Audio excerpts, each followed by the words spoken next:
Today we're talking about collaborations. Now, some collaborations are really legendary, others are almost forgotten. And today I'm diving into some of the prog rock partnerships that either became iconic or really should have been. And these are all suggested by you out there. And by the end of this video, you'll know which collabs truly shaped the genre and maybe discover a few hidden gems along the way. Now, I've got 25 to tell you about. It's not a ranking list, but really, let's kick it off and get going. At 25, I kick off with modern spin-off Arc of Life, featuring John Davison and Billy Sherwood from Yes alongside Jay Shellen. Their albums lean heavily on symphonic prog traditions, keeping that Yes DNA alive, really for a new generation.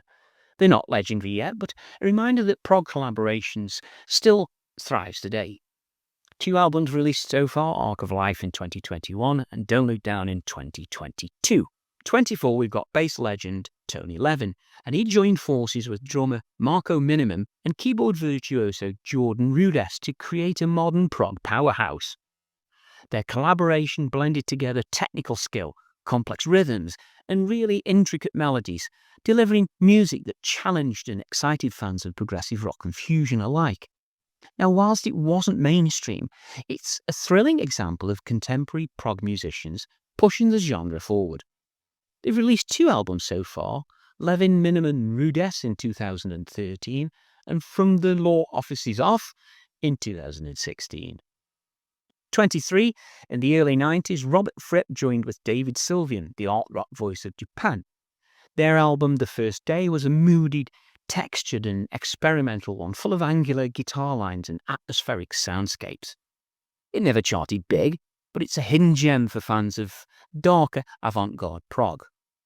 A second album called Damage was released a year later. At 22, Phil Collins and Brand X. Now, before Sussudio and all that pop stadium pop fame, Phil Collins moonlighted in Brand X.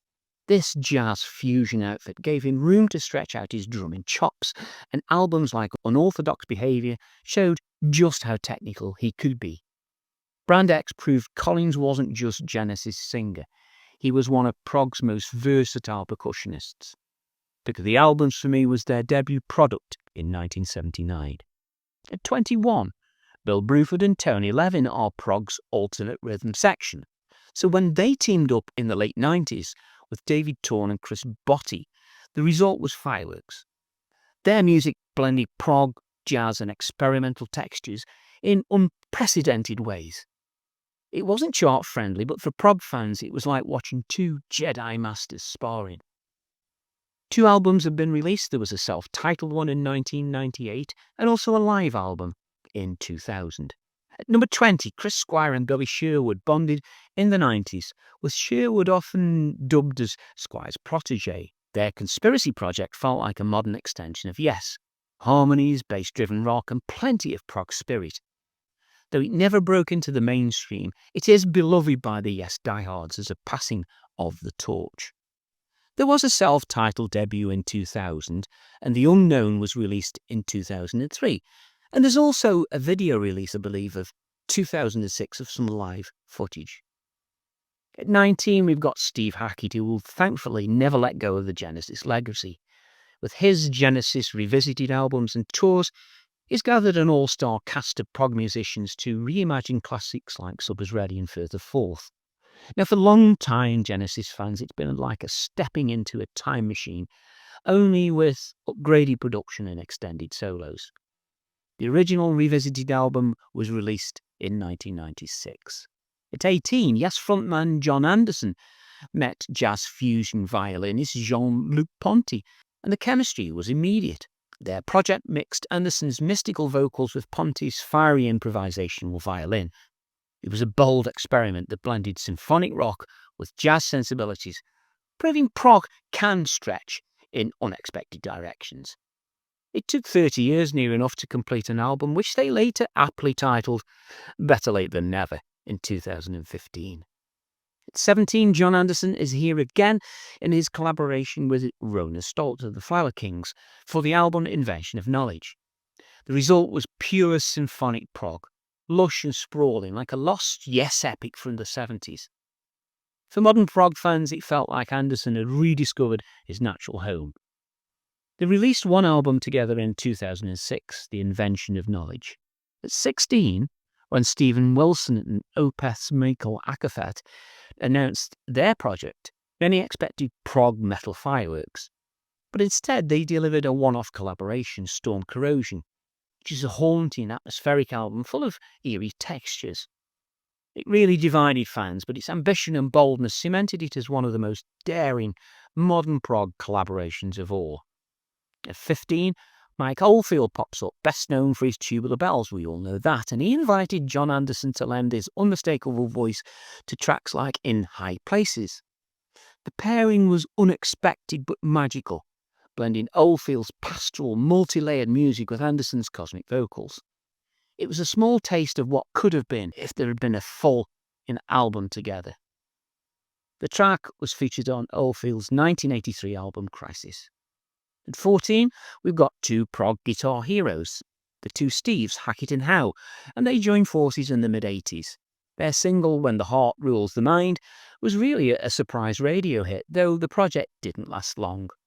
Still, hearing two guitar legends navigate slick 80s production is fascinating in itself. The album has historically been described as overproduced 80s disaster.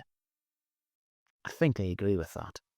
At 13, on Peter Gabriel's So album, he invited Kate Bush to duet on Don't Give Up. The result was one of the most emotionally powerful songs of the 80s. It wasn't 20 minutes long, and it wasn't filled with key changes galore, but what it did was it showed prog musicians could create magic in simple, heartfelt ways. At 12, we've got Genesis keyboardist Tony Banks, and this time he's featured up with Fish, the charismatic ex-frontman of Marillion, for the Soundtracks album by Tony. Their collaboration produced Shortcut to Somewhere. This was a rare fusion of two prog giants from different eras.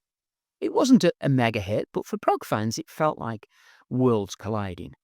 At 11, in the late 90s, Neil Morse, Warren Stokes, Mike Portnoy and Pete Tarawas created a prog supergroup for the ages. With sprawling epics like The Whirlwind, Transatlantic was like a modern-day Yes or Genesis, but louder and faster. For many fans, they are the definitive prog supergroup of the last 25 years. Look out for Bridge Across Forever from 2001 as potentially their best album. At 10, Dream Theater's Petrucci, Rudess and Portnoy recruited Tony Levin for two instrumental albums that redefined prog metal virtuosity under the name of Liquid Tension Experiment. Their chemistry was so electric, Rudess ended up joining Dream Theater permanently. Liquid Tension Experiment remains a holy grail for fans of technical, mind-blowing prog. Their album LTE2 is often considered the best. Now at 9, UK were a late 70s band combining John Wetton, Bill Bruford, Eddie Jobson and Alan Holdsworth. It was a lineup that read like a prog all-star draft. Their debut album fused prog grandeur with fusion precision, and it gave us classics like the tracks In the Dead of Night. Although they were short-lived, yes, their influence was huge. Now at 8, in 1989, 4 Yes veterans decided they didn't need the Yes thing to make Yes music anymore. Their self-titled album, Anderson, Bruford, Wakeman and Howe, was a lush return to symphonic prog glory. And the tour proved fans were still hungry for that classic sound. It felt like a spiritual sequel to Going for the One. At number 7, and by 1982, prog musicians were ready to storm the charts under the name of Asia.